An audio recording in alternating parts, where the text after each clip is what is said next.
ശ്രീ പരശുരാമ കൽപ്പസൂത്രം. ഇന്ന് പലരും അതിനെക്കുറിച്ച് ഉള്ള വ്യാഖ്യാനങ്ങൾ എഴുതുന്നുണ്ട്. ഈ ഗ്രന്ഥത്തിൻ്റെ മഹത്വവും പ്രാമാണ്യവും എന്താണെന്ന് സാധക സമൂഹം തിരിച്ചറിഞ്ഞിട്ടുണ്ട്. അതുകൊണ്ട് പലരും വ്യാഖ്യാനിച്ചിട്ടുണ്ട്. ഫേസ്ബുക്കിൽ പോലും വ്യാഖ്യാനങ്ങൾ കാണുവാൻ സാധിച്ചിട്ടുണ്ട്. ഈ വ്യാഖ്യാനങ്ങളൊക്കെ തന്നെ ഒന്നിനൊന്ന് മെച്ചപ്പെട്ടതാണ്. ഒന്നും മോശമല്ല, എല്ലാം നന്നായിട്ടുണ്ട്. പക്ഷേ ഞാനിവിടെ വ്യാഖ്യാനിക്കുന്നത് ഇപ്പോൾ മറ്റൊരു തരത്തിലാണെന്ന് മാത്രം. അതായത് എല്ലാവരും വ്യാഖ്യാനിച്ചിരിക്കുന്നത് രാമേശ്വരാചാര്യരുടെ വ്യാഖ്യാനത്തെ ഉപജീവിച്ചുകൊണ്ടാണ്. രാമേശ്വരാചാര്യരാവട്ടെ അന്നത്തെ സാമൂഹ്യ സമസ്യകളെ പറഞ്ഞാൽ പൊതുസമൂഹമല്ല പറഞ്ഞ ഉപാസക സമൂഹത്തിലെ സമസ്യകൾ പൂർവപക്ഷമായി അവതരിപ്പിച്ചുകൊണ്ട് അതിനെ ഖണ്ഡിച്ചുകൊണ്ട് സിദ്ധാന്തപക്ഷം സ്ഥാപിച്ചെടുക്കുകയായിരുന്നു ഉണ്ടായിരുന്നത്. അതായത്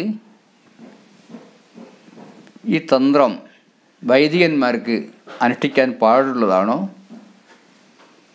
വൈദിക ഭ്രഷ്ടന്മാർക്കുള്ളതല്ലേ എന്ന് തുടങ്ങിയ ഒരുപാട് സിദ്ധാന്തങ്ങൾ അന്നുണ്ടായിരുന്നു. ശ്രുതിപതി ഗളിതാനാം മാനുഷാണാം തു തന്ത്രം. ശ്രുതിപദത്തിൽ നിന്നും ഗളിതന്മാർ ഒഴിവാക്കപ്പെട്ട ആൾക്കാരാണ് ഈ തന്ത്രം അനുഷ്ഠിക്കുന്നത് എന്ന ഒരു സിദ്ധാന്തം. ശ്രീചക്രോപാസകാഹ വേദബാഹ്യ എന്നൊക്കെയുള്ള കാര്യങ്ങളുണ്ടായിരുന്നു. അപ്പോൾ അത്തരത്തിലുള്ള പൂർവപക്ഷങ്ങളെ നിരാകരിച്ച് സിദ്ധാന്തപക്ഷം സ്ഥാപിക്കാനുണ്ടായത്. ഇത് തികച്ചും വേദബാഹ്യമാണ് തന്ത്രം എന്നിങ്ങനെ ഉള്ളതായ പ്രചാരമുണ്ടായ കാലത്ത് ശ്രീ ഭാസ്കരരായ മഖിയാണ് വേദവും തന്ത്രവുമായിട്ടുള്ള ബന്ധത്തെ വിശദീകരിച്ചുകൊണ്ട് രണ്ടിൻ്റെയും ആന്തരിക സത്ത ഒന്നു തന്നെയാണെന്നും അതുകൊണ്ട് വൈദികന്മാർക്കും ഈ തന്ത്രം ആവുന്നതാണെന്നും ഒക്കെ സിദ്ധാന്തിച്ചത്. അപ്പം ഇത്തരത്തിലുള്ള സമസ്യകളെ പൂർവപക്ഷം ചേർത്തുകൊണ്ടായിരുന്നു ആ കാലഘട്ടത്തിൽ സിദ്ധാന്തം സ്ഥാപിച്ചെടുത്തത്. അപ്പോൾ രാമേശ്വരാചാര്യരുടെ ഭാഷ്യത്തെ ഉപജീവിച്ചുകൊണ്ടാണ് ഇന്ന് ഇറങ്ങുന്ന എല്ലാ ഭാഷ്യങ്ങളും. പക്ഷേ ഞാൻ ഉദ്ദേശിക്കുന്നത് ആധുനിക സമസ്യകൾ ധാരാളമുണ്ട്. എത്രത്തോളം വിജയിക്കുമെന്ന് എനിക്കറിയില്ല, എത്രത്തോളം ആൾക്കാർക്ക് ഇഷ്ടപ്പെടുമെന്നും അറിയില്ല. എന്തായിരുന്നാലും ആധുനിക സമസ്യകളെ പൂർവപക്ഷത്ത് ചേർത്ത് ഈ തന്ത്രത്തിൻ്റെ യഥാർത്ഥ ലക്ഷ്യം എന്താണ് എന്ന് സാധക സമൂഹത്തെ ബോധ്യപ്പെടുത്തുക എന്നാണ് ഉദ്ദേശിക്കുന്നത്. ഇനി മറ്റൊന്ന്, വ്യാഖ്യാനം എഴുതി വായിക്കുന്നതിനേക്കാളും കൂടുതൽ എഫക്റ്റീവാണ് ഒരു സംവാദ രൂപത്തിൽ കിട്ടുന്നത് എന്നാണ് പലരുടെയും അഭിപ്രായം. ഇന്നലെ ഒരാൾ എന്നെ എഴുതി അറിയിക്കുകയും ചെയ്ത കാര്യം വളരെ ഉപകാരപ്രദമാണ് എന്നുള്ളത്. ഇപ്പോൾ സംവാദ രൂപത്തിൽ ഒരു ക്ലാസ്സിൽ നാം അറ്റൻഡ് ചെയ്തിട്ട് കേട്ട് പഠിക്കുന്നതോളം ഒരിക്കലും വായിച്ച് പഠിക്കുന്നത് ശരിയാവില്ല. അതുകൊണ്ട് ഇത്തരത്തിലുള്ളതായ സംവാദം വളരെയേറെ എഫക്റ്റീവാണെന്നാണ് പലരും പറഞ്ഞിരിക്കുന്നത്. ഇപ്പോൾ ധാരാളം ആധുനിക സമസ്യകൾ നമുക്ക് അവതരിപ്പിക്കുവാനുണ്ട്. ഇന്ന് തന്ത്രമെന്ന് പറഞ്ഞാൽ എന്തോ ചില മന്ത്രവാദ പ്രക്രിയയാണ് എന്നൊക്കെ ധരിച്ച് വശമായിരിക്കുന്ന ആൾക്കാരാണുള്ളത്. ശത്രുസ്തംഭനവും അങ്ങനത്തെ ആൾക്കാരൊക്കെ, അതായത് വശ്യം, മാരണം, സ്തംഭനം, ഉച്ചാടനം തുടങ്ങിയ ഷഡ്കർമ്മങ്ങളിൽ നിരതമാണ് ഈ തന്ത്രം. അതേപോലെ തന്നെ ശ്രീചക്രം എവിടെയെങ്കിലും വെച്ചാൽ സർവൈശ്വര്യലാഭവും ഉണ്ടാവും തുടങ്ങിയുള്ള പ്രചാരവേലകളിൽ മയങ്ങിപ്പോയ സമൂഹമാണ് ഇന്നുള്ളത്. ഏതായിരുന്നാലും എന്താണ് ഇതിൻ്റെ യഥാർത്ഥ ലക്ഷ്യമെന്ന് നാം മനസ്സിലാക്കണം. ഉപാസനയുടെ ലക്ഷ്യമെന്ത്? ഈ ഗ്രന്ഥം ലക്ഷ്യമാക്കുന്നത് എന്തിനെയാണ്? ആ ലക്ഷ്യത്തെക്കുറിച്ചാണ് പറയുന്നത്. സ്വവിമർശ പുരുഷാർത്ഥ, പുരുഷാർത്ഥ സിദ്ധിക്ക് വേണ്ടിയാണ്. എന്താണ് പുരുഷാർത്ഥം? ധർമാർത്ഥ കാമ മോക്ഷങ്ങളാണ് പുരുഷാർത്ഥങ്ങൾ, 4 പുരുഷാർത്ഥങ്ങൾ.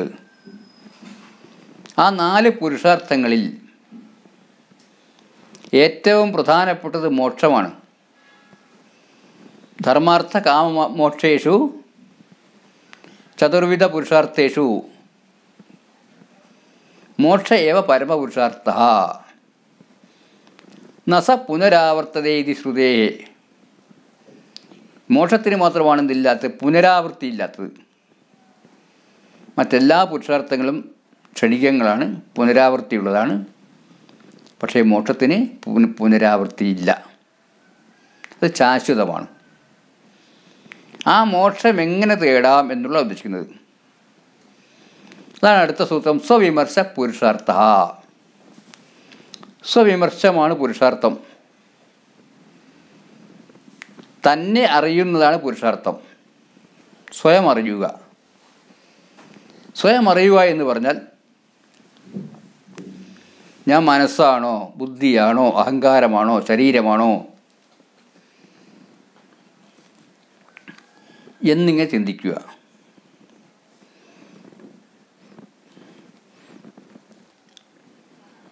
മനോബുദ്ധി ചിത്താനി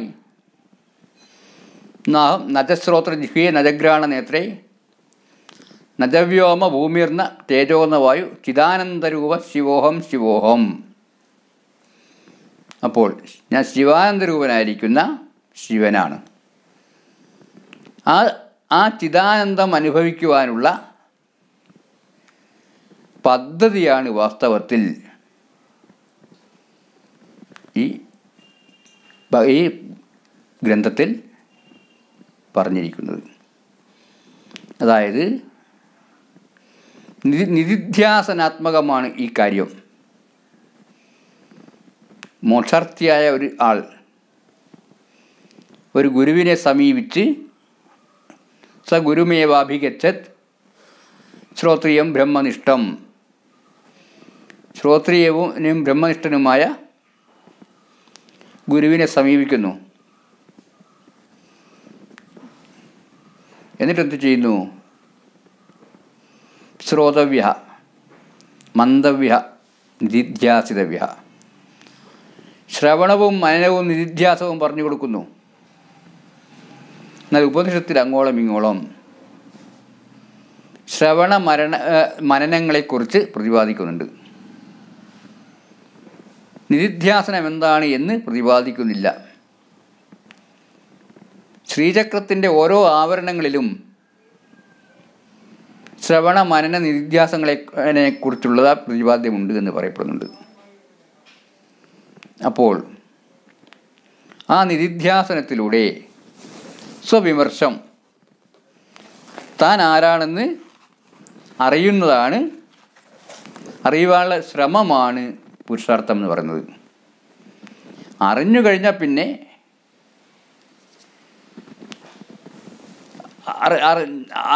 എല്ലാം അറിഞ്ഞു കഴിഞ്ഞാൽ, പുരുഷാർത്ഥം നേടിക്കഴിഞ്ഞാൽ പിന്നെ അദ്ദേഹത്തിന് വ്യാവഹാരികത്വം ഉണ്ടാവില്ല. ഈ പ്രപഞ്ചം മുഴുവനും മിഥ്യയാണ് എന്നുള്ള ധാരണ, അതായത് വ്യാവഹാരികത്വം മുഴുവൻ നഷ്ടപ്പെട്ട് പാരമാർത്ഥിക സത്തയിൽ ലയിച്ച് കം കേന പശ്യേത് എന്നുള്ളതായ അവസ്ഥയിൽ പ്രവേശിച്ച് സ്വന്തം അന്തരാത്മാവിനെ അനുഭവിച്ചറിയുക. അതിനുള്ള മാർഗമാണ് വാസ്തവത്തിൽ ഞാൻ മനസ്സല്ല, ബുദ്ധിയല്ല, അഹങ്കാരമല്ല, ചിത്തമല്ല, ഞാൻ പഞ്ചേന്ദ്രിയങ്ങളല്ല, പഞ്ചമഹാഭൂതങ്ങളല്ല, ഞാൻ ആരാണ്? ചിദാനന്ദരൂപനായ ശിവനാണ്. അപ്പോൾ ആ ശിവൻ എന്ന തത്വം ഞാൻ പറഞ്ഞു. അനാദി മലസംശ്ലേഷ പ്രാഗഭാവ സ്വഭാവത അത്യന്ത പരിശുദ്ധാത്മേത്യതോയം ശിവ ഉച്യതേ എന്ന്.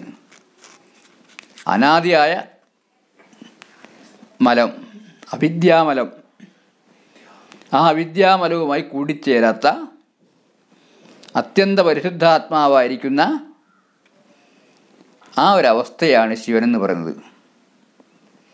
അവിടെ മാത്രമേ ആനന്ദം സ്ഫുരിക്കുന്നുള്ളൂ. അപ്പോൾ ശാശ്വത ആനന്ദം കണ്ടെത്തുവാനുള്ള പന്ഥാവാണ് ശ്രീചക്ര സാധന എന്ന് പറയുന്നത്. അതായത് ഒരു ആത്മാന്വേഷിയെ സംബന്ധിച്ചിടത്തോളം ആത്മസാക്ഷാത്കാരത്തിനുള്ള പന്ഥാവാണ് ശ്രീചക്ര സാധന.